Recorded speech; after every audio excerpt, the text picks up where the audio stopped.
Boa noite, amigos da TV Rio Branco, vocês que estavam a assistir a mais uma edição do programa Roda Viva na Rede Cultura, aqui na TV Rio Branco, estão convidados a continuarem conosco, mais uma vez, prestigiando o que é nosso. Estamos começando mais uma edição do programa Tribuna Livre, nesta segunda-feira, 1º de julho de 2024. Nós vamos receber hoje o presidente regional do PT, o advogado, professor da UFAC e ex-deputado Daniel Zen. Como sempre, Narciso Mendes e Osmir Lima estão a compor a mesa de debatedores e entrevistadores. E desde já, a gente conta com a sua audiência. Vamos ao intervalo comercial e voltaremos em instantes. Você está convidado a continuar conosco. Até já!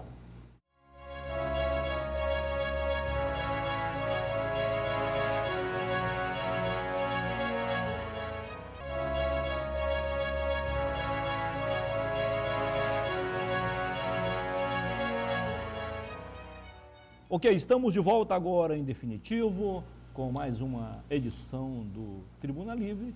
Nesta segunda-feira estamos começando a semana e também o mês de julho. Na verdade, a semana começou ontem, a semana não começa na segunda. Como o próprio nome diz, já é o segundo dia. A semana começou ontem, domingo. Seja bem-vindo, doutor Daniel Zen, presidente regional do PT. Prazer recebê-lo mais uma vez aqui no programa. Prazer é meu, Muniz. Boa noite a todo mundo que está acompanhando aí pela TV, pelas redes sociais. Boa noite, Narciso. Boa noite, Osmir. Vamos ao debate. Boa noite, doutor Narciso Mendes. Boa noite. Boa noite, Osmir Lima. Boa noite. Fiquem à vontade aí para fazer, então, a primeira pergunta. Quem se habilita? Eu aprendi com meus avós que os mais velhos têm preferência. Pois não, Narciso? Narciso Mendes. É com o senhor. É comigo? É. Então, primeiro eu quero elogiar a estilista que vestiu, que montou e preparou Osmir para o programa. Tudo combinando aí, né? Não é, Daniel? Não está? Ele está elegante. Está uma elegância absoluta. Obrigado. Está parecendo aqueles lords ingleses, né? Antigos. O Daniel A Zen, Câmara dos Lords. Eu sou descendente do Visconde de Albuquerque. Pronto. É isso. quando eu comparo a composição do Senado de hoje, da Câmara Federal de hoje, da nossa Assembleia, da nossa LEAC de hoje, com as composições do passado, eu me entristeço, porque os nossos parlamentos estão deixando a desejar. A minha pergunta é, sem menosprezar aos 24 deputados estaduais que compõem a nossa ALEACRE, você não se sente com a bagagem que você detém, que a nossa Assembleia está votando você? Falar da gente mesmo é complicado, né, Narciso?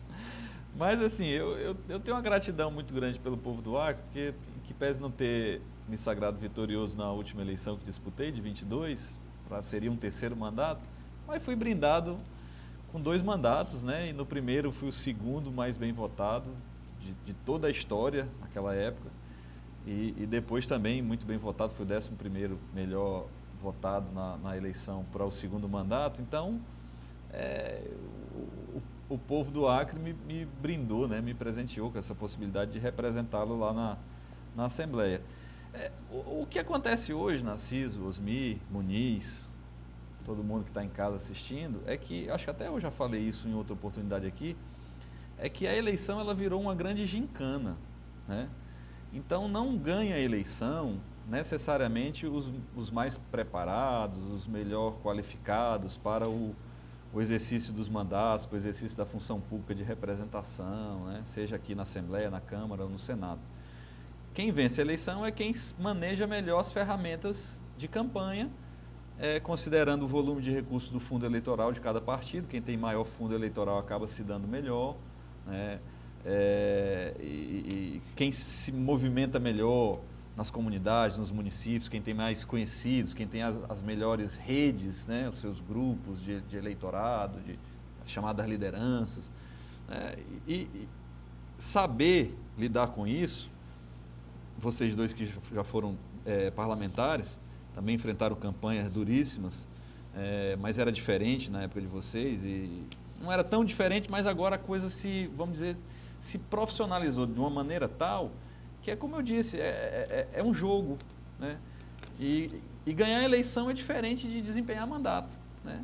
Tem pessoas que são excelentes mandatários, excelentes representantes parlamentares e não são tão boas de campanha. E a recíproca é verdadeira. Tem gente que é muito boa de campanha, de ganhar a eleição, e quando chega lá fica perdido, não sabe nem o que tem que fazer, não consegue subir na tribuna para concatenar um discurso logicamente viável, não tem participação em comissão, não apresenta projeto de lei. Ele transforma o mandato dele num instrumento para alimentar a gincana, né? Ou seja, para você direcionar dinheiro para aquele jogo, né, de corre-corre, vai na comunidade acolá, visita o município acolá, trata alguma coisa com a comunidade, com um grupo, e aí a eleição se transformou nisso. Deputado, aproveitando esse grande jogo, aproveitando a pergunta do Narciso e a sua deixa, se entendi bem, o senhor quis dizer que pode ter acontecido com o senhor ou com outro parlamentar, se Sim. preocupou muito com a questão parlamentar e esqueceu da política, foi isso?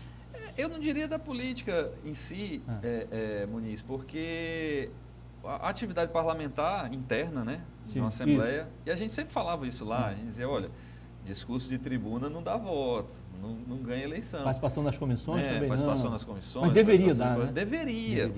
Essa é a distorção do processo representativo. Corretíssima a sua análise.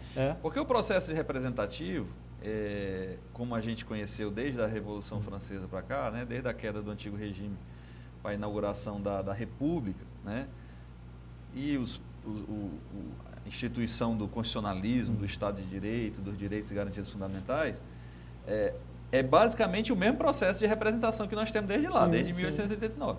Né? Não mudou muita coisa, não. Tem ali, aqui é voto distrital, ali é voto em lista, aqui é voto aberto, mas em essência é a mesma coisa, ou seja, representação. Né? Alguns vão lá, colocam seus nomes à disposição para ser escolhidos pelos pares e representá-lo lá nas casas legislativas. Democracia representativa. Ah, não, mas aqui no Brasil é democracia semi-participativa, porque também tem o plebiscito, o referendo.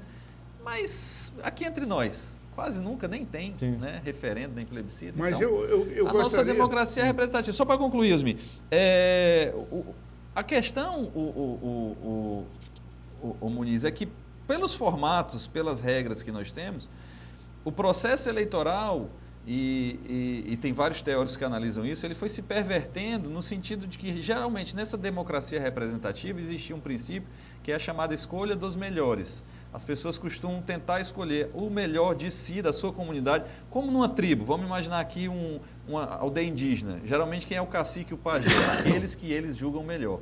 O cacique, o melhor caçador, aquele que melhor lidera, etc. O pajé é o que detém os maiores conhecimentos, o mais idoso, o ancião. Nas civilizações ocidentais, esse mesmo princípio das civilizações autóctones, aborígenes, primitivas, ditas não civilizadas, ele também vigora na questão da representatividade. Na Grécia era assim, na Roma antiga era assim, nos impérios territoriais era assim, né? Nos estados nacionais que se formaram a partir do século XVII também, e até hoje. Esse princípio de que nós temos que escolher quem são os melhores dentre nós. Quando a sociedade vai crescendo e se complexizando, esse melhor não é necessariamente o mais forte, o que tem o conhecimento tradicional. O melhor pode ser o que tem melhor formação, mas também não necessariamente a questão acadêmica. Pode ser o melhor líder sindical, pode ser o melhor, enfim, aquele que num determinado segmento da sociedade se destaca. E esse princípio hoje ele está pervertido. Por quê? Daniel, porque o processo eleitoral, deixa eu perguntar. Ele induz a um outro tipo de escolha, não necessariamente o melhor, mas aquele que consegue... Mas, Daniel, interrompendo você, sendo obrigado, senão alongaria muito. Claro, fica à vontade. E parece que o Narciso também quer dar continuidade. Eu vou dar continuidade a essa pergunta do Narciso. Você disse que não há diferença, há uma diferença, sim, do meu ponto de vista. Gritante. Que é o modelo partidário existente entre nós. Por exemplo, na minha eleição, eu fui eleito pelo meu partido. Perfeito. em cima de programas claros e definidos. O que é que o velho PMDB defendia à época? A Constituinte, Isso. a anistia, Isso. as liberdades públicas. Então, em cima de programas partidários, Perfeito. você escolhia dentro os membros daquele partido, que foram escolhidos pela convenção, Perfeito. escolhia o que o partido achava que o melhor representaria no Congresso Nacional. Correto. Hoje, com essa multiplicidade de partidecos que não representam absolutamente nada, nem o cara que se filia, Narciso, ele não lê sequer o programa do partido, Exato. onde o sujeito bota no jornal, como botaram aqui, foi no Rio Branco, não, nos jornais locais, não me lembro o nome do jornal. Temos vagas para deputado estadual. Né? Um aviso. Temos um anúncio. Quer dizer, né? isso é uma anarquia. Quase Então, isso. esse modelo de hoje é um modelo já perdido, Esgotado, é. Concordo. esgotado. Nós precisamos voltar, eu não digo nem ao bipartidarismo, mas voltar a um sistema. Eu, por exemplo, eu tenho duas coisas que eu sou a favor, que seria para mim importantíssimo. Primeiro, o parlamentarismo.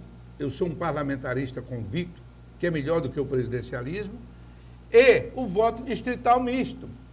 Na hora que eu coloco o voto distrital misto, eu coloco um Daniel Zen naquele distrito, onde todo mundo conhece Daniel Zen, pode o cara entrar com o dinheiro que entrar, muitas vezes, mas o cara sabendo da competência, e foi muito competente como parlamentar, sabendo da sua competência, dos seus compromissos com o Estado, as suas ideias para com o Estado, as suas causas pelo Estado, você acabaria sendo eleito.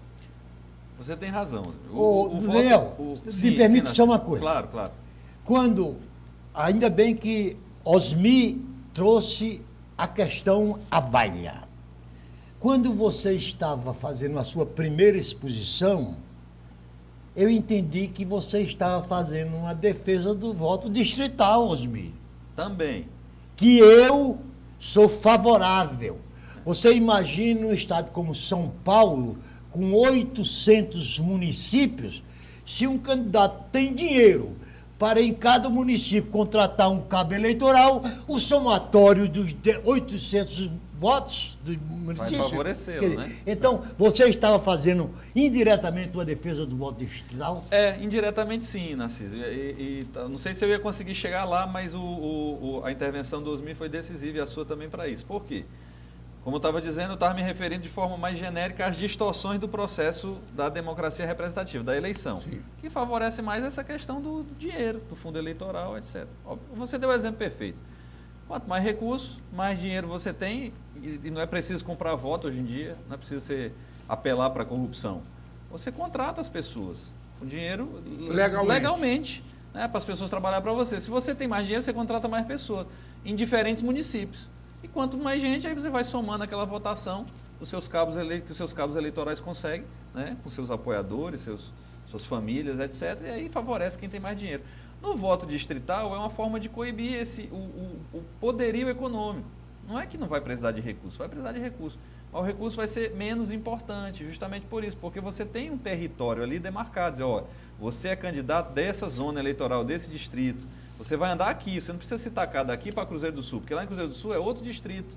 Lá vai ter outros candidatos, e eles também não vão vir para cá para tirar voto de você aqui. Então, o voto distrital, o voto em lista, aberto ou fechado, são formatos mais democráticos, né? Que não é que tira a importância, mas ele retira um pouco da importância do recurso financeiro. Ele deixa a questão financeira num plano menos decisivo do que é hoje nesse nosso formato aberto, sufrágio universal absoluto, né? Que você e eu vota pergunto ali. o seguinte, você como presidente do PT, por que o PT não abraça essa causa? Olha, já abraçou, né? Continua lá, do ponto de vista nacional, continua lá nos programas, né? Essa defesa. Mas no ponto de vista ali do dia a dia do Congresso, é o tipo de assunto que não favorece quem já está lá. Sim. Né? E aí é aquela história, quem já está lá acaba se beneficiando desse tipo de situação, acaba votando para a manutenção dela, para continuar, né? E aí, tanto é que a taxa de renovação no Congresso, ela é sempre mais baixa do que nas câmaras de vereadores ou nas próprias assembleias. Apesar de que nas últimas eleições a gente tem visto uma taxa de renovação grande, né? Mas é que já decorre de outras questões, a decepção do eleitor, né? Enfim.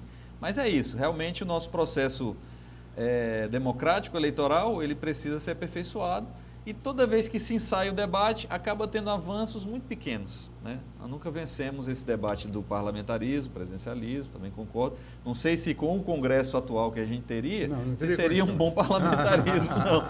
Mas eu também, em princípio, eu concordo. Parlamentarismo é um regime, é um sistema de governo melhor. Eu reafirmaria, aproveitando a sua deixa, que eu acho que o parlamentarismo com esse Congresso não daria certo.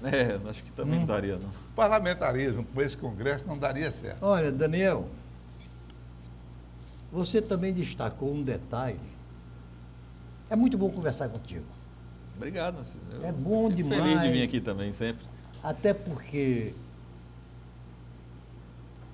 você tem se dedicado à política, mais do que à política partidária. Mas para você... A política na acepção do bem comum. Do bem comum. Muito bem. Daniel, eu vou citar aqui o exemplo e que eu tenho discutido muito com o Osmir, porque o Osmir, eu ensino mais o Osmir do que aprendo com ele. Olha aí. Quando nós éramos deputados federais, e olha que nós fomos deputados federais num momento singular da nossa história. Sim, nós fomos constituintes. Daniel, quando nós éramos deputados constituintes, nós só poderíamos introduzir no orçamento da União 2 milhões de emendas que os ministérios e a República poderiam liberar ou não, a depender das disposições financeiras. Não era obrigatório. Não era obrigatório. Hoje, com cada deputado federal dispondo de 50 milhões de emendas... 60 por ano. Aqui no Acre, com todo respeito aos atuais prefeitos, todos eles já estão comprados como cabo eleitoral do seu candidato a deputado federal. Estou mentindo ou não? Tá não. Estou não, né? Não. Tá não, né? Não. Então, aí tem outro detalhe. Se você pegar no artigo 2º da nossa Constituição, são 3 os poderes da República. O Legislativo, para mostrar, ele vem em primeiro lugar, o Executivo e o Judiciário. Você já... E o Judiciário vem por último? Vem por último. Porque não recebe votos. Porque não recebe voto. Aí tem o plenos poderes de arbitrar. Pelo menos, daí imaginar.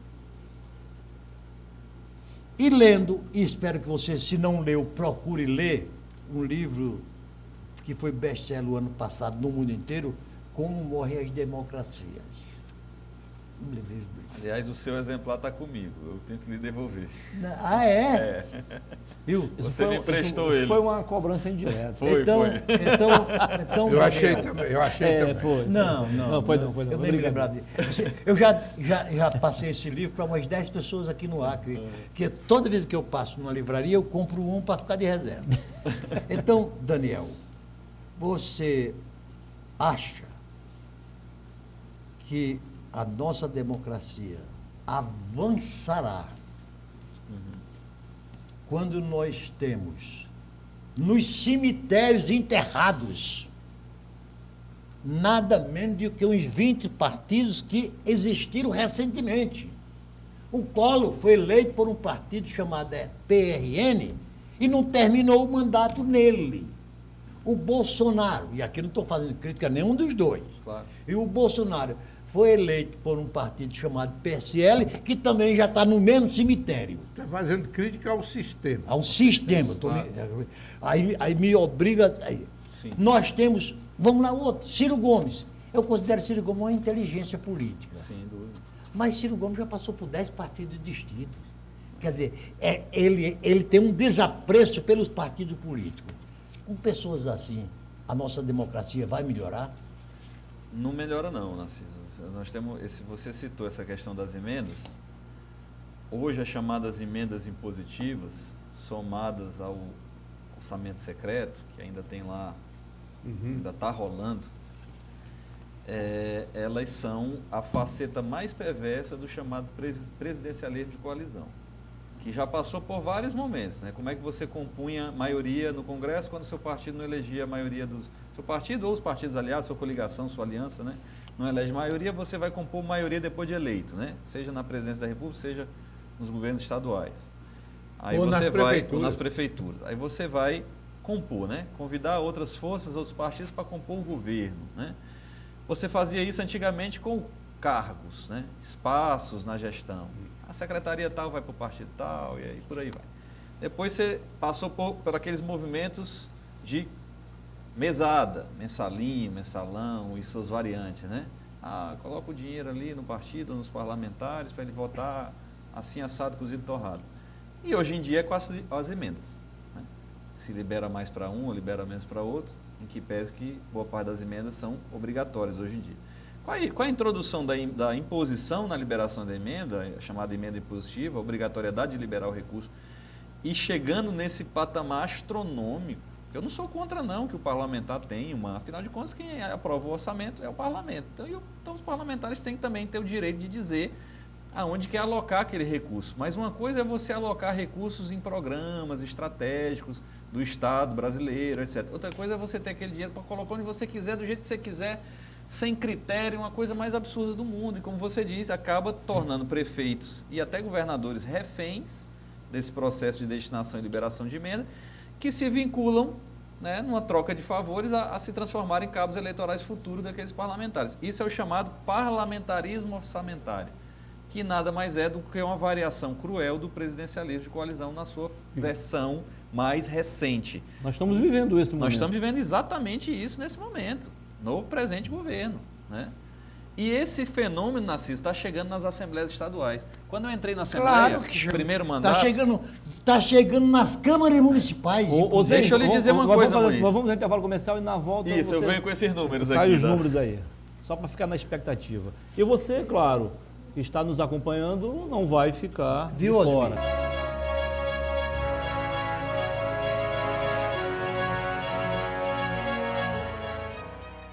Ok, estamos de volta com a segunda parte do Boa Noite Rio Branco, desta segunda-feira, 1º de julho de 2024. Mais uma vez, muitíssimo obrigado pela sua audiência. Você que nos prestigia aqui na nossa capital Rio Branco e também no interior. Você de Bujarí, de Quinari, de Porto Acre, Capixaba, Plácido de Castro, Acrelândia, parte de Sena Madureira, onde o nosso sinal chega diretamente pelo canal 8.1. Nas demais cidades acreanas, também no Brasil e no mundo, você nos prestigia pela internet, por meio do portal riobranco.net e também pelo nosso canal no YouTube. E quem tem NET HD TV, no canal 15 também nos prestigia na capital e no interior. Muito obrigado mais uma vez pela audiência. Siga-nos nas redes sociais, @oRioBranco. Se você sintonizou o seu televisor agora, no canal 8.1, nós estamos aqui com o apoio do Araçupa, entrevistando hoje o presidente regional do PT, advogado e professor da UFAC, e ex-deputado, Dr. Daniel Zen, que agora vai revelar os números. Mas antes disso, vamos registrar mais uma vez aqui a presença do nosso chargista, caricaturista, Daniel Zen, que é o xará do Daniel, né? Daniel Cabral e Daniel Zen, o Cabral aqui é o Dan. Fique à vontade, então, o presidente, para revelar os números. Atenção, então, Daniel vai falar. Nós estávamos falando dessa questão do parlamentarismo orçamentário, né? De como as emendas acabam deixando prefeitos, governadores, até o governo federal refém, né, do parlamento. Aqui, no meu primeiro ano na Assembleia, o valor das emendas individuais que cada deputado podia destinar era de R$200 mil e ainda assim não era obrigatória a liberação. Às vezes liberava, às vezes não. De uma forma tal que a gente ficava até meio constrangido de se comprometer com alguma entidade, alguma prefeitura, algum grupo, porque não sabia se ia liberar. Então era difícil. Isso foi aumentando, foi de 200, foi para 500 mil, depois foi para 1 milhão, foi para 2 milhões, hoje já está em 4 milhões de reais. E no orçamento, na LDO, em apreciação votada para o ano que vem, isso já vai mudar, certamente vai encostar em 5 ou mais. Né? Isso para cada um dos 24 deputados estaduais, ou seja, 4 milhões, olha só. Né? Então, isso aqui não é qualquer coisa. 96 milhões. E obrigatório, né? Obrigatório, liberação obrigatória. Naturalmente que tem iniciativas, projetos que são extremamente louváveis que os deputados destinem essas emendas. Eu, quando estava lá, eu não peguei esse período aqui não, de 4 milhões, mas eu ainda peguei no meu último ano o valor de 2 milhões. Né? Então, a gente pôde destinar para prefeituras, para entidades da área de recuperação de dependentes químicos, podemos destinar para entidades esportivas, né? E uma série de coisas boas. Mas a questão não é essa, a questão não é se a gente está destinando correto ou incorretamente. É que você vai tirando do executivo a capacidade de decidir para onde deve ir o recurso. A ponto de que, às vezes, no governo federal hoje, tem programas inteiros de ministérios que dependem de dinheiro de parlamentares, senão não roda o programa. Vou citar um exemplo, Programa Nacional, inversão de papéis, Programa Nacional de Transporte Escolar, PENAT. Chegou uma época no governo passado que não tinha R$1 de dotação orçamentária destinada pelo governo para o PENAT. Precisava o gerente lá, o chefe do FNDE, que é o Fundo Nacional de Desenvolvimento da Educação, tá conversando de deputado em deputado para dizer, olha, coloca uma emendazinha aqui no PENAT para a gente poder comprar os ônibus escolares para as prefeituras, sabe? Mas aí, deputado, aí não pode ser assim, né? Meu presidente, aí eu aprofundo até mais essa questão. Por exemplo, na nossa época, minha e do Narciso, o nosso eram 2 milhões e não era impositivo. Isso. O governo federal liberava se quisesse, não é isso? Hoje são 60 milhões, Muniz. Impositivo, é obrigado a liberar. Mas deixa eu lhe dizer o seguinte. O Brasil está uma anarquia, não sei se você concorda com essa expressão tão dura. O judiciário brasileiro está legislando permanentemente. Agora mesmo nós tivemos a questão da maconha, né? Da maconha, o uso da maconha. No porte, né? Isso é uma questão legislativa. Sim. Uma série de outros exemplos nós poderíamos dar aqui, mas o tempo não permite. O legislativo, isso que você está dizendo, que o Narciso também falou, com essas emendas, você pode ver todos os dias nos nossos jornais ou na televisão, ninguém está dizendo, eu apresentei um projeto de lei que cria as condições de desenvolvimento para o Estado. Não. Botei tantas emendas para a estrada tal, tanta emenda para a estrada lá, tanta emenda para construir uma casa de farinha. Só isso que o parlamentar discute. Isso. E o executivo fica sem essa capacidade, porque o Narciso me corrige porque ele gosta muito de números, é engenheiro e tal. Se não me engano, 90% do orçamento nacional já está todo engessado. É 93%. 93%. Engessado. Comprometido. Comprometido, 93%. Então sobra 7% para infraestrutura, etc, etc. Enquanto isso, as estradas brasileiras, podemos pegar aqui o caso do Acre, todas deterioradas. Tem umas estradas de responsabilidade do governo federal, todas deterioradas. Não há recursos para o básico, para criar infraestrutura básica, para um Estado se desenvolver. Além, mas eu vou deixar isso para tocar em outro campo, vamos ter uma polêmica, eu sei, com você, que é a questão ecológica. Mas o que você acha dessa anarquia? Olha, na verdade tem aí um debate que a gente precisa mergulhar mais a fundo nessa questão da matriz orçamentária, né? Tem esse problema das emendas? Tem. Né? Engessa uma fração, na verdade não engessa, mas transfere do Executivo para o Legislativo, para o Parlamento, o poder de decisão de um percentual, um montante considerável de recursos. Né? Tem outro problema que a gente falava aqui antes de começar o programa, aqui nos bastidores, que é esse debate sobre déficit fiscal. Né?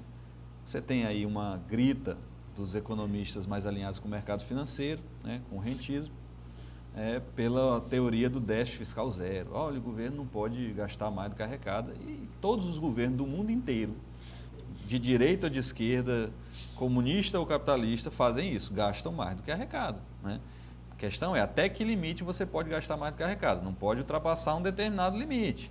E o Brasil está longe de ultrapassar esse determinado limite. Mas por que esse debate entre o setor produtivo, propriamente dito, e o setor do mercado financeiro, apesar que os grandes rentistas são justamente os barões dos setores produtivos, o baronato do transporte, do comércio, da indústria, do setor imobiliário, né? E tudo é quem compõe a chamada classe dominante do rentismo, né? Quem vive de juros sobre o capital próprio, né? Porque o Brasil é o país do mundo que melhor remunera os juros sobre o capital, né? E isso é que ingessa muito mais dinheiro do que emenda parlamentar impositiva, do que destinação para a saúde e para a educação. O grande problema do Brasil é o tamanho do dinheiro que ele destina para remunerar o título da dívida pública. Nenhum país no mundo remunera tão bem os seus papéis. Aí vale esclarecer para o telespectador o que são os títulos da dívida. São os papéis que o Estado emite para arrecadar além dos tributos, né? Você arrecada com tributo, imposto, taxa, contribuição de melhoria e arrecada vendendo promessa. Qual é a promessa? Compre o título da dívida que eu vou te pagar bem por ele, vou te pagar juros. E por que a briga aí do Banco Central, do Campos Neto com o presidente Lula? Por que essa queda de braço para manter os juros num patamar sempre acima dos 2 dígitos? Porque quanto maior a taxa básica de juros, melhor a remuneração dos papéis do governo. Maior os chamados juros sobre o capital. E juro real, tá? Juro real. Então, hoje em dia no Brasil, né, você tem a maior fração, a fração gigantesca do orçamento público. Sim. Não está nos 25% da educação, não está nos 17,5% da saúde, não está nos tantos bilhões de emenda impositiva, não está nos 7% que sobra de poder discricionário do governo decidir onde vai colocar, nas estradas, onde quer. A maior parte do orçamento público brasileiro hoje está destinado para pagar juros sobre o capital. Ou pagar remunerar a chamada dívida pública. A dívida pública. Que já atingiu a casa dos 6 trilhões de reais. Exatamente. Então, assim, isso ingessa o orçamento. Então, o país tem que tomar uma decisão estratégica de dizer, olha, nós não podemos baixar os juros por decreto, como você dizia aqui, não é assim que mexe na política monetária, cambial, né? E a política cambial, monetária, de juros, ela não pode estar... ela tem que estar a serviço da política econômica como um todo e não o contrário, né? A política econômica de um país ela não pode ser refém da política monetária. E hoje no Brasil é isso, né? Você deixa todo o projeto de desenvolvimento nacional, dos grandes investimentos, das grandes obras, de uma melhor qualificação da indústria, a serviço do Banco Central. Aí o Banco Central é que diz se vai sobrar mais ou menos dinheiro para fazer os grandes investimentos. Por quê? Porque ele é refém do grande capital, que prefere que sobre mais dinheiro para pagar título do que sobrar dinheiro para investir em obras, em um projeto de desenvolvimento nacional, como defendia o Ciro Gomes, como defende lá o Mangabeira Unger, como defende o próprio Lula, como defende os nossos presidentes, independente de partido, né? Mas você tem aí, hoje, o Brasil é um paraíso fiscal para quem vive de juros, Osmi. O Brasil é mais paraíso fiscal do que o Panamá, do que as Ilhas Caimã, do que a Suíça. Ou seja, hoje, para o grande capitalista, para quem tem muito dinheiro, compensa muito comprar papéis expedidos pelo governo brasileiro, porque é o país que melhor remunera esses títulos. Se eu tivesse dinheiro, eu ia preferir investir no mercado financeiro do que montar uma empresa. Sim. Por quê? Porque eu ia ganhar muito mais dinheiro. Então, esse é o grande... De tudo que a gente está discutindo aqui hoje, eu acho, na minha opinião, falamos aqui de distorções do processo democrático, da representatividade parlamentar, falamos aqui de engessamento de orçamento, de emendas, de um monte da questão dos poderes também, dos privilégios dos poderes, do judiciário, do legislativo e tudo mais, os super salários. Tem tanta coisa que podia melhorar, né, do voto distrital, mas o principal problema do Brasil hoje é essa retenção de dinheiro para remunerar título da dívida pública para pagar juros sobre o capital. Daniel Zen, posso falar? À vontade, meu senhor. Daniel Zen, nós temos as eleições próximas. Perfeito. Presidida nacionalmente pela ministra Carmen Lúcia. Osmi, é uma figura tão emblemática que ela só chega a pesar 40 quilos. Já imaginou? Já imaginou? Tem uma coisa a ver com a outra. Não, para você ver. Isso dá uma ideia de que é uma mulher frágil, mas tem tido uma disposição de melhorar a qualidade do nosso voto. Eu estou falando, Osmir, da qualidade do voto. Eu gostaria de ver a nossa justiça eleitoral, quer a nível nacional e que a níveis estaduais, pregando o que eu chamei de calote cívico. Já imaginou que expressão contra um calote cívico? Existe esse calotício? Qual é o calote cívico? A Justiça Federal fazia uma propaganda do tipo: se um candidato prometeu comprar o seu voto por, digamos, por R$100, que é o preço básico aqui do Acre, né? Aqui no Acre o voto de R$100 é muito Estão caro. comprando voto, Narciso? Então, e vão. Aumentou já. Nós estamos nas prévias agora. Já aumentou? Já. As prévias. Então, a Justiça, Aumentou já o a preço? Justiça Depois Federal, aumenta. ao invés de gastar com propaganda... Quem e compra etc, agora compra etc, mais barato, entendeu? dizer, faça o seguinte: denuncie, receba o dinheiro do candidato, grave e traga a denúncia até a mim, que eu dou mais 100. A justiça também. Os caloteiros do... Programa de incentivo à moralização pública. Fosse uma delação premiada do eleitor contra o comprador de voto. É isso que eu estou dizendo. Não seria oportuno que isso acontecer? Porque já tem muito... Eu já conversei com alguns candidatos que dizem: rapaz, eu já guardei o dinheiro que eu vou guardar para minha eleição de vereador aqui de Rio Branco. Mas, Daniel, antes de você responder para ele, eu posso fazer só um pequeno Pode. adendo. O Fica à grande vontade. problema é que esse eleitor, vendedor de voto, ele vende para 5, 6. É verdade. Só vai entregar para um e se entregar, hein? Se entregar, talvez ele vá lá e anule na urna. Mas esse fenômeno da chamada compra de voto, é como eu disse outras vezes, acho que eu falei um pouquinho aqui no início.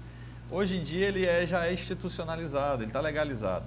O candidato ele não precisa apelar mais para essa história do dinheirinho da compra de votos, porque ele foi legalizado na medida em que você hoje é autorizado pela lei eleitoral que você contrate pessoas, é o chamado cabo eleitoral Para remunerado. trabalhar. Né? Você contrata, eu vou lá e, Daniel Cabral, vem cá, tu queria que trabalhasse para mim. Aí eu quero que tu trabalhe para mim, naturalmente eu quero que você vote em mim, óbvio, né? Tá subentendido, não precisa nem dizer. E eu queria que tu fizesse uma força para mim, faz uma reunião lá na tua família e tal. Eu vou te pagar pelos 45 dias um salário e meio, né?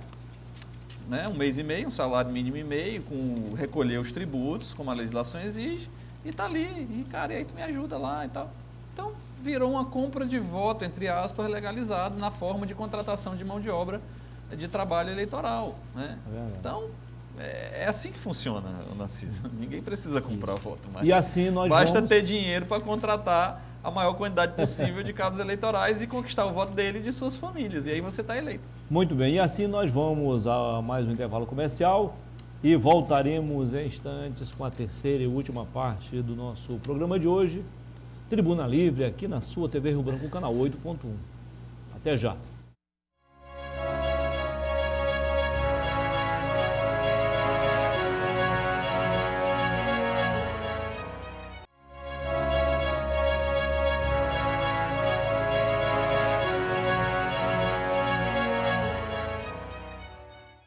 Muito bem, estamos de volta com a terceira e última parte do nosso programa de hoje. Mais uma vez, muitíssimo obrigado pela sua audiência, você na capital e também no interior.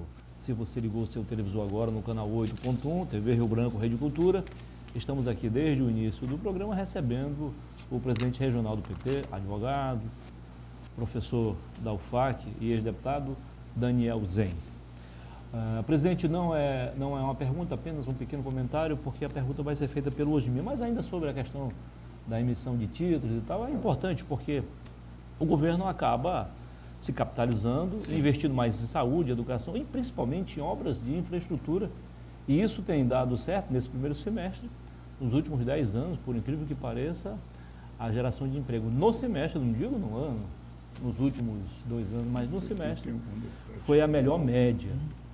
Isso tem um ponto positivo também, ou seja, o Banco Central, apesar de ser criticado pelo presidente Sim. da República Parece que- está, direto ou indiretamente, ajudando o governo. É uma faca de dois gumes, Muniz, porque, assim, quanto maior o superávit primário, maior a quantidade de recursos que você destina para remunerar os títulos da dívida, os juros sobre capital. E a inflação está sob controle. Tá. Agora, se você remunera mal também os títulos, você tem uma baixa comercialização de títulos. Obviamente, você tem uma receita decorrente disso aí menor. Agora, quanto mais recurso para remunerar os títulos, menos recurso é disponível no orçamento para investir exatamente no que você falou. Em investimento, em saúde, educação, infraestrutura. Então, tem um equilíbrio aí, né? Porque o que acontece, a expedição de títulos ajuda o governo a se capitalizar, a arrecadar? Ajuda. Só que o que o governo gasta remunerando esses títulos é bem mais do que ele arrecada com eles. Compreende? Legal. E aí esse é o problema. Mas, Aí meu presidente, você acaba remunerando os títulos já expedidos, negociados anteriormente. meu presidente, você como presidente do PT, vamos destinar esse bloco aqui para as eleições municipais. Isso. E nós não conversamos, Narciso, sobre. Por exemplo, o PT venceu a nível nacional. Perfeito. Antes sempre foi o inverso. O PT vencia aqui e perdia a nível nacional. Embora, na última eleição, ele perdeu aqui, novo Lula perdeu aqui em Rio Branco. Mas o que aconteceu na sua avaliação para o PT, que passou 20 anos governando e teve atividades positivas na sua administração, a administração do PT, hoje não tem praticamente, acho que nenhum deputado estadual, né? Nenhum. Nenhum deputado estadual, não tem nenhum vereador em Rio Branco. Na capital, nenhum. E Pois nem é. o federal. O que aconteceu com o PT para chegar a esse ponto aqui no Acre? Tem várias coisas, Mi, assim, desde fadiga de material, né? Cansaço. Você tirou essa expressão da minha boca. O cansaço institucional, muitos anos no poder, né? As pessoas vão cansando das mesmas pessoas, as mesmas lideranças, as mesmas figuras. E esse sentimento que as pessoas têm de alternância de poder, que é uma característica da democracia, muito embora não seja um elemento obrigatório, né? Porque o que é bom da democracia é a possibilidade de alternância, não a alternância em si. A alternância nela não é obrigatória. Se o governo está dando certo, é facultado ao eleitor que continue votando naquele projeto, né? Então, mas a possibilidade de alternância, ela tem que estar presente, senão não é democracia, né? Então, diante dessa possibilidade do cansaço institucional, da chamada fadiga de material, as pessoas resolveram caminhar. E nesse processo também teve erros de estratégia eleitoral, né, do partido, né? Escolhas de candidaturas, montagem de chapa, que acabaram conduzindo a resultados desfavoráveis, falando de modo objetivo. Vou só citar um exemplo. Na última eleição, se o Marcos Alexandre não tivesse saído da chapa proporcional, ele era pré-candidato a deputado estadual, para ser candidato a vice-governador, junto com o Jorge na chapa, certamente hoje ele estaria eleito na Assembleia. E né? puxado uns 2 ou 3. E talvez puxado até mais 1 ou 2. Né? Então, isso foi um erro de estratégia nossa, que nós não podemos colocar a culpa em ninguém, senão em nós mesmos, no partido. Né? Mas você vai e tem continuar. tem outros exemplos. Você como vai esse continuar, de você vai erro de estratégia. continuar, porque, Narciso, permita-me. Agora, nessa eleição agora de 2024, 24. há uma certa rejeição ao PT participar do apoio, digamos, ao seu ex-associado, que é o Marcos Alexandre, Sim. que está saindo pelo MDB, e estão fazendo ressalva que, por exemplo, o PT não pode indicar ninguém para vice, Aham. porque acho que o Marco Alexandre já seria representativo dessa linha de esquerda. Sim. O que você tem a dizer sobre isso? Olha, o PT não está pleiteando, né? A Federação Brasil da Esperança, nós não estamos pleiteando essa posição, essa vaga de vice nessa aliança de que nós fazemos parte, né, de apoio à candidatura do Marcos Alexandre pelo MDB. E por que não estamos pleiteando? Tínhamos todo o direito de fazer isso. Porque temos a compreensão do contexto, que é um contexto que ainda tem, que infelizmente esse sentimento de antiprogressismo, anti-esquerdismo, antipetismo, ele foi um sentimento artificialmente criado, mas que ele existe, né? Ele está presente na sociedade. E nós, como força política viva da sociedade, sabemos fazer a leitura do momento, né? Então, se a gente vai, nós não vamos comprar uma briga dessa natureza, sabendo aquela velha história, se o mar não está para peixe, deixa o barco no atracadouro, né? Deixa passar aí no mar quando melhorar a maré, quando melhorar o cardume. Então, nós estamos nos posicionando dessa forma e priorizando as disputas proporcionais, porque como você falou, se nós não temos deputado na Assembleia, se nós não temos vereadores na capital e em diversos municípios, o que nos cabe? Recuperar terreno de forma gradual, fazer o debate correto com a população, porque, como eu disse, esse sentimento de antipetismo, na minha opinião, ele é injusto, porque se a gente se fizermos um balanço das coisas boas e ruins que aconteceram nos nossos governos, as boas superam, né? Os acertos superam os erros. Aqui no Acre, né? Aqui no Acre tem muito mais coisa boa do que coisa ruim, tem muito mais acerto do que erro. Concordo. Né?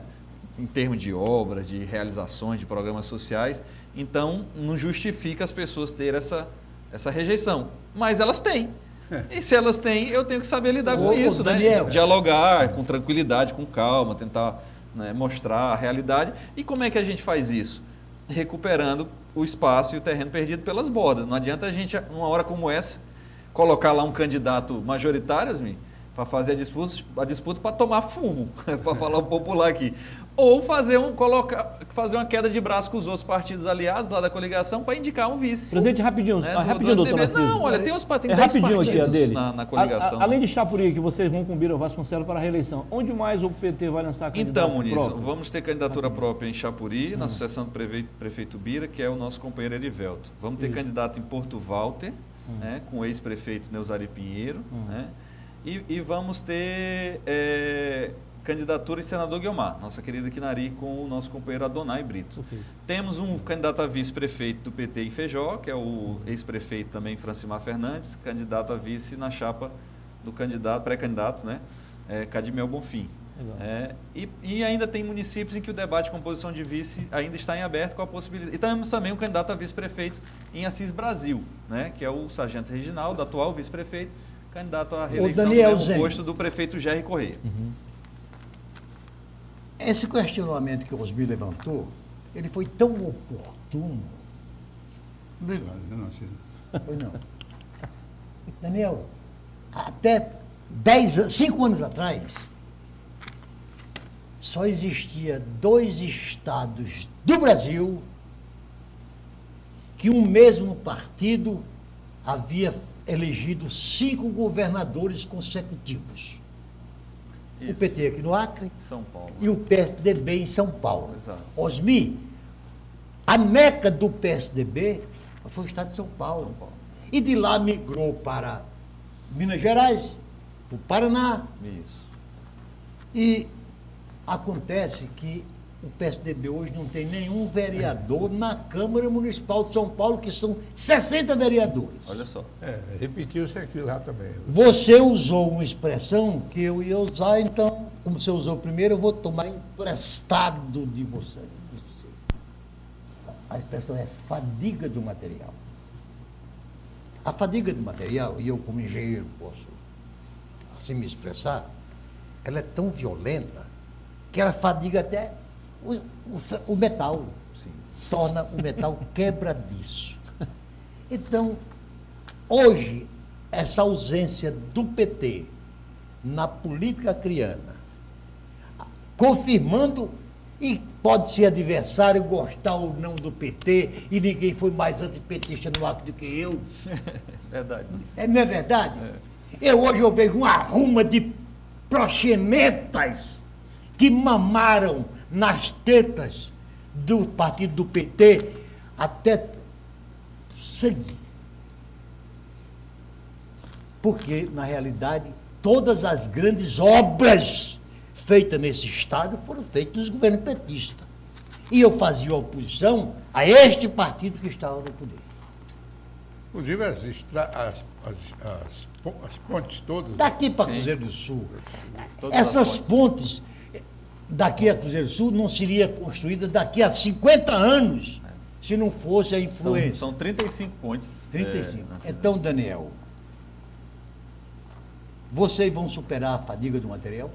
Eu acho que sim, Narciso. Agora, esse é um processo que, do mesmo jeito que foi longevo, os 20 anos que levou a essa situação atual, Não sei se vai demorar o mesmo tanto de tempo, mas o processo de recuperação de espaço, de retomada de representatividade, ele é lento, né?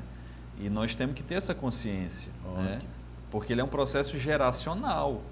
Talvez a minha geração ainda veja, né, um retorno ao governo, né, um candidato... A minha nosso... do Narciso, tu acha que não? Eu acho que não mais. Espero que os senhores vivam muito ainda.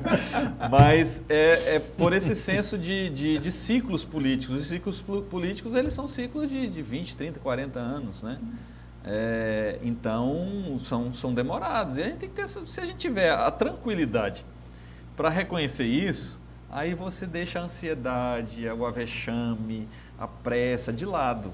E incorpora uma consciência histórica de entender que naquele momento tem papéis que tem que ser desenvolvidos e que não necessariamente quem está desempenhando aquele papel naquele momento é que vai ser o beneficiário do resultado final do processo. Eu, por exemplo, tenho essa consciência. Eu não sei nem se eu ainda vou me candidatar um dia, pode ser que sim, pode ser que não, mas eu estou lá, gosto de política, estou ajudando como presidente do partido, estou contribuindo na formação das chapas de vereadores nos municípios, não só na capital, com essas pré-candidaturas aqui que nós falamos, a prefeito e a vice-prefeito, esperando dias melhores, né, com esperança de que o povo também tenha essa compreensão, esse entendimento, deixe de lado esses radicalismos, esse discurso de ante isso, ante aquilo, e comece a avaliar as situações históricas com outro olhar, com o olhar de dizer, não, vamos tirar um pouquinho esse revanchismo, essa briga de azul e vermelho de lado e vamos tentar avaliar a situação concreta sobre outras perspectivas, com outros parâmetros, com outros critérios.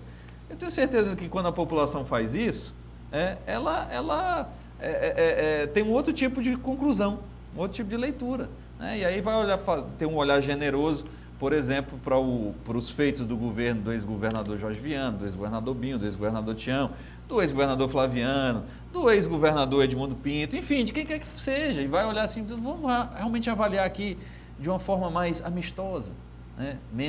Com os ânimos menos acirrados, né? E a partir daí poder tomar decisões e olhar também eu sempre digo o seguinte, o debate municipal, por exemplo, existe uma tentativa de polarizar a eleição municipal com a polarização nacional, né? Lula versus Bolsonaro, e o debate municipal é outro. É o debate dos problemas do município. Da mesma forma, o debate municipal, Narciso, não pode ser só sobre quem é o melhor tapador de buraco, quem é o cara que bota melhor remédio no posto, o professor na escola. Não pode ser isso, porque você não pode despolitizar. Porque se você despolitizar o debate eleitoral, aí a gente é melhor fazer concurso público para escolher prefeito. Ou ir lá na escola de administração, na faculdade de administração, escolher um bom aluno e botar na cadeira de prefeito. E não é assim, é eleição. Então o debate é político. Eu não posso nacionalizar uma polarização que é natural, mas também não posso despolitizar achando que o debate é só para saber quem melhor está para o buraco da minha rua. Tem que ter um equilíbrio nessa história aí, né? Política, mas com responsabilidade. Eu não poderia, antes de terminar o programa, fazer essa pergunta, que é ainda dentro da questão do Estado. Eu não me lembro agora qual foi o governo, acho que foi do PT, que aprovou o zoneamento ecológico, econômico, social e ambiental. Isso. ZE. É o chamado ZE. Lembro? Foi no governo do Jorge. Jorge, muito bem. Esse é um instrumento que o governo federal e o governo estadual deveriam usar para fazer uma ocupação com preservação. Isso, perfeito. Mas, no entanto, o que eu vejo é um preservacionismo exacerbado, notadamente por parte da ministra Marina Silva, sem qualquer discussão de como se desenvolver. O Acre hoje, metade da população, mais de 40% vive em segurança alimentar. Perfeito. O norte do Brasil, que o Nordeste sempre foi mais pobre, hoje o mais pobre é o norte. Nós vivemos sob preservação absoluta, embaixo uma miséria absoluta. Certo. Eu estive lá em Foz do Breu. Se vive naquelas regiões, Narciso, como se vivia no século XIX. Sem recursos, sem circular dinheiro, vivendo no escambo Escambo é troca de um produto por outro. Sim. Só para algum eventual telespectador. Hoje, sabe. na modernidade, isso tem outro nome. É o quê? Tem outro nome agora na modernidade. Não, mas eu prefiro usar, eu sou antigo. É É escambo. brincadeira, brincadeira. Viu? Troca uma pela de borracha, uma galinha, Hoje eles chamam de permuta. Permuta, coisa nenhuma, por produtos de primeira necessidade. E, para mim, o principal combate que se tem que fazer, claro que eu, Narciso, também, já discutimos isso aqui, não somos favoráveis à devastação da Amazônia. Sim, claro. Claro, ninguém é. Mas a miséria nos incomoda. Sim. Como acriano, como brasileiro, a miséria para nós nos incomoda. Perfeito. Eu gostaria de ouvir a sua opinião sobre isso. Perfeito, Osmi. Não, você tem razão. Eu acho que a preservação ambiental, ela tem que se dar na medida em que ela também é positiva para o próprio ser humano, uma vez que a gente está vendo aí as catástrofes climáticas, o efeito de você desmatar nascentes, margens de rio, o assoreamento, né, a não contenção de águas de chuva. Olha aí o que aconteceu no Rio Grande do Sul, né, e tudo mais. Tenho certeza que quando você tem um bioma em um ecossistema melhor preservado, mais equilibrado, você tem um regime de chuvas mais saudável, você tem uma melhor absorção da água pelo solo, você tem um melhor escoamento, você evita as alagações, as enchentes, também evita as secas nos períodos de não chuva, né? Você vê aqui no Acre o que nós estamos vivendo hoje. Você tem o curso do Rio Acre no perímetro urbano das nossas cidades, é todo ele devastado. Isso tem causado o assoreamento do rio. O assoreamento leva a enchente leva a desabrigar as pessoas. São consequências, né, que se dão através da não preservação. Eu acho que o nosso problema, Osmi, não é nem tanto o debate de preservação ou não preservação, né? Porque, como você disse, existe um ZE e, em boa medida, né, mais ou menos, ele é respeitado, tem sido respeitado ao longo dos últimos governos, né? O grande problema não é se vai poder ou não vai poder plantar soja, se vai poder ou não poder criar gado, se vai ampliar ou não o rebanho, se vai plantar mais milho ou não.